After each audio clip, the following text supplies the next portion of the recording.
Hello, নমস্কার সবাইকে। Flavour of কিচেনে সবাইকে অনেক অনেক স্বাগতম। তো আজকে বানিয়েছিলাম সন্ধ্যাবেলা খাওয়ার জন্য, নট সন্ধ্যাবেলা না, এটা হচ্ছে আমার ডিনার। তো খেয়েছিলাম কর্ন চাট। তো এটা আমার হাজব্যান্ডের খুব একটা প্রিয় ডিশ। তো এটা বানানোর আগে কর্নগুলোকে আমি প্রেসারে সিদ্ধ করে নিয়েছিলাম।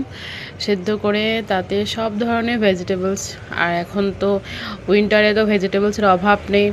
तो आप लोग यहाँ पे ठूस ठूस के डालिए, जितना सारा आपका ख्वाहिश है सब डाल दीजिए।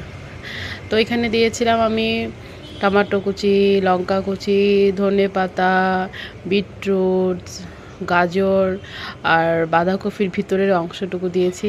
সব কিছু দিয়ে তারপর এটাতে দিয়েছি স্বাদ মতো নুন, আর দিয়েছি ব্ল্যাক পেপার, আর দিয়েছি চাট মশলা, সব কিছু দিয়ে আর দিয়েছি একটু লেবুর রস।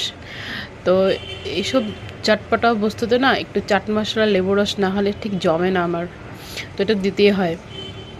তো তারপর দিয়ে এলাম একটু সর্ষের তেল দিয়ে বেশ ভালোভাবে চামচ দিয়ে নাড়িয়ে এটাকে সব কিছু একসাথে মিক্স করলাম। মিক্স করে তারপর খেতে তো যা হয়েছিল, তারপর দিলাম আমার হাজব্যান্ডকে। হাজব্যান্ড তো খেয়ে খুশ, মুখ খুশ হয়ে গিয়া। তো ওর খেয়ে খুব ভালো লেগেছে।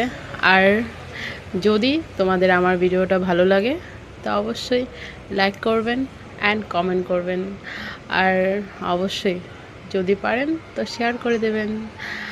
এতটুকু, বাই বাই, সবাই ভালো থাকবেন অ্যান্ড গুড নাইট।